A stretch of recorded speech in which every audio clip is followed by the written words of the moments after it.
Communion au quotidien. Salutations chaleureuses à vous, amis, qui êtes fidèles à Communion au quotidien. Nous vous remercions d'être encore disposés à continuer ce parcours avec nous. Et nous prions que Dieu renouvelle ses faveurs à votre égard. Cette semaine, nous étudions le combat spirituel du croyant. Nous avons déjà vu les deux premières armes que Dieu met à notre disposition pour cette bataille contre l'ennemi puissant qu'est le diable. C'est une guerre vertueuse pour les croyants. Nous ne pouvons pas tricher. La tricherie, le mensonge, la tromperie, la séduction, la manipulation, la calomnie sont des armes de l'ennemi. De notre côté, notre première arme, c'est la vérité que nous sommes exhortés à mettre à notre ceinture, c'est-à-dire notre intégrité, notre sainteté. Notre deuxième arme, c'est la justice, la pureté de notre témoignage. Aujourd'hui, nous allons voir ensemble la troisième arme que Dieu nous demande de nous revêtir. L'Évangile comme chaussure à nos pieds. Au verset 15, il est dit « Prenez comme sandale l'ardeur pour annoncer la bonne nouvelle de la paix. » Comment résister au piège du malin? La Bible dit en prenant toutes les armes de Dieu. Des chaussures. Amis, la route à parcourir nécessite que le croyant porte de bonnes chaussures de soldat, ce qui lui permet de fouler n'importe quel type de sol pour faire son intervention. C'est une arme défensive aussi bien qu'offensive, déterminant la stabilité et la rapidité à se déplacer. Les chaussures s'apparentent à la conduite du croyant, comme Pierre dirait. Ayez une bonne conduite au milieu des païens, afin que, là même où ils vous calomnient, comme si vous étiez des malfaiteurs, ils glorifient votre Père qui est dans les cieux. 1 Pierre 2, verset 12. La Bible dit que le champ est déjà mûr pour la moisson. Donc, le croyant doit mettre de bonnes chaussures pour investir le terrain en vue de la grande moisson. Amis, le champ est vaste, la moisson est grande. Les bottes des soldats romains étaient munies de clous pour les empêcher de glisser pendant la bataille. Le zèle, l'ardeur, la ferveur, la chaleur, un esprit de force, ne pas avoir honte de l'évangile, la part prise à l'évangile, un désir vif, la nécessité imposée d'annoncer l'évangile. Le zèle fait référence à l'engagement total du croyant. Non de la paresse, ni de la tiédeur, ni la timidité. Dieu dit que ce n'est pas un esprit de timidité qu'il nous a donné.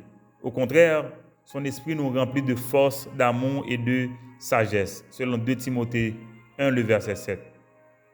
Paul dit « Je n'ai point honte de l'évangile, c'est une puissance de Dieu pour le salut de quiconque croit. » Amis, en tant qu'ouvriers du Seigneur, nous sommes zélés pour faire la différence. Nous devons être prêts pour la grande aventure. Mais comment être prêts? D'abord, la paix avec Dieu. La paix avec Dieu qui nous garantit la certitude de faire notre travail dans la volonté du Seigneur. C'est une ferme assurance d'avoir le soutien divin qui permet aux croyants de tenir bon. Nous savons ce que Dieu veut et c'est lui qui est notre force. Nous sommes ouvriers avec lui.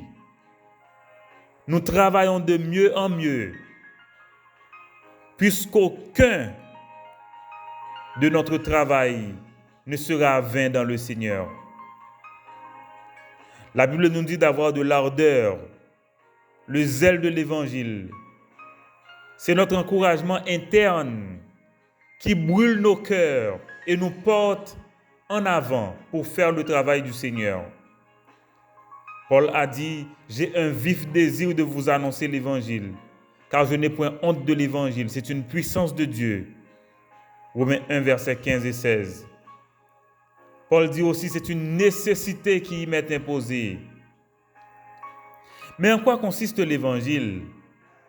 Amis, le zèle permet de faire connaître hardiment et librement le mystère de l'Évangile.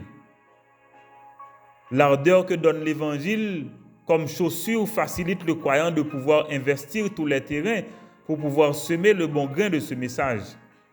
La bonne nouvelle de la délivrance de la condamnation du péché, la réception de la vie éternelle, de la vie abondante par la foi. L'Évangile, c'est la puissance de Dieu pour le salut de quiconque croit. C'est une semence. Le semeur doit s'armer de zèle pour s'assurer que tout le champ est semé et arrosé. Ainsi, Dieu fait croître et fait fructifier en vue de la récolte et de la moisson. Paul nous dit de prêcher la parole et d'insister en toute occasion, favorable ou non, de reprendre, de censurer, d'exhorter en toute douceur et en instruisant, selon 2 Timothée 4, le verset 2. L'ardeur de l'Évangile comme chaussure rend le croyant prêt à marcher pour atteindre les cibles et les attirer à Christ par la bonne odeur de l'Évangile. C'est pourquoi les croyants doivent dégager de bonnes odeurs, d'abord qui neutralisent l'ennemi, mais aussi qui attirent les gens à Christ. Amis, sans le zèle, sans l'ardeur, le découragement, l'intimidation, les menaces, l'opposition porteront les croyants à faire demi-tour et fuir. Tandis qu'il relève d'un commandement divin de faire des disciples et prêcher la bonne nouvelle à toute la création, en vue du salut, de la croissance spirituelle et de leur reproduction. Le zèle, l'ardeur que donne l'Évangile permet aux croyants d'attaquer l'ennemi à un double niveau. D'une part, réduire la population d'hommes et de femmes qui sont astreints à cette directive pour le suivre en enfer. D'autre part, réjouir le ciel par l'entrée dans la bergerie des brebis dispersées par l'acharnement de l'ennemi. Mais qui donne le zèle, l'ardeur aux croyants? Amis, le Saint-Esprit. Le Saint-Esprit communique puissance à notre témoignage. Il fait de nous des témoins. C'est l'Esprit Saint qui nous communique l'ardeur. C'est un esprit de force. C'est pourquoi notre zèle nous rend bouillants pour le Seigneur.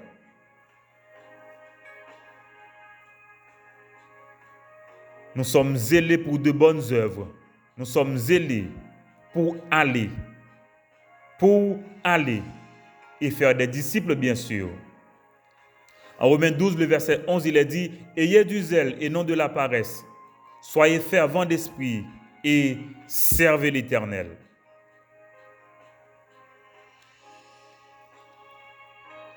Prions ensemble, amis. Tendre Père, nous venons à toi ce matin pour te rendre grâce et t'adorer parce que tu es notre Dieu. Nous bénissons ton nom pour ta parole qui nous enseigne constamment. Nous te remercions pour l'enseignement de ce matin. Tu nous exhortes à nous chausser avec le zèle que donne l'Évangile de paix. Cette chaussure qui sécurise notre marche et nous garantit de pouvoir investir le champ de la moisson des âmes pour toi. C'est toi notre paix.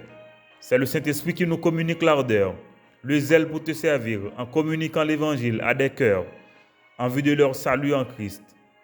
Nous te remercions pour l'Évangile, la bonne nouvelle de la délivrance, de la condamnation du péché et aussi la bonne nouvelle de la réception de la vie éternelle en Christ.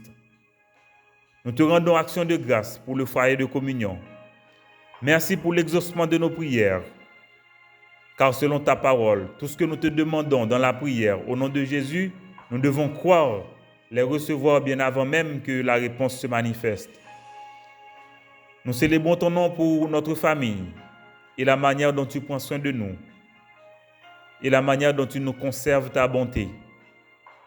Nous prions pour toutes les personnes que tu connectes à notre service, le foyer de communion. Suscite une équipe pour la formation de disciples. Nous te louons pour la nouvelle naissance que tu as accordée dans notre séance d'études bibliques ce mercredi. Continue de nous visiter Glorifie ton nom dans notre vie et dans tout ce que nous faisons. Nous prions pour notre pays, Haïti. Nous te remercions pour la génération que tu es en train de préparer pour la délivrance de ce pays.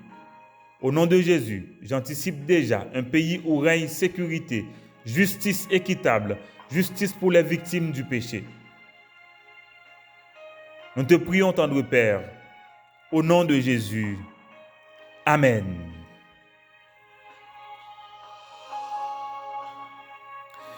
Amis, Jésus engagé envers nous parce que il mourit sous la croix dans place nous. Il ba nous pardon, il ba nous la vie éternelle, il fait nous petits bon Dieu, il ba nous nature divine, il rachète nous, il ba nous héritage, il ba nous Saint-Esprit. Et vous-même, qui ça ou prêt pour faire, pour bailler, pour témoigner gratitude envers Jésus-Christ? Mon taremé on prier ou réfléchir et ou agir sur ça. On mette dans pied nos chaussures, zèle pour l'évangile de paix. Pour nous capables de faire même travail là. Ça Jésus m'a dit pour nous faire, qui s'est fait disciple. Et nous connaissons ça prend nos sacrifices. Oui, ça prend nos sacrifices. Il doit prendre nos sacrifices. Parce que Jésus-Christ déjà fait sacrifice ultime. Nous-mêmes tout, nous avons un rôle pas nous pour nous jouer pour le royaume. Et c'est combat ça, oui, nous mené pour l'évangile. Je vous souhaite une excellente journée. Allez-y.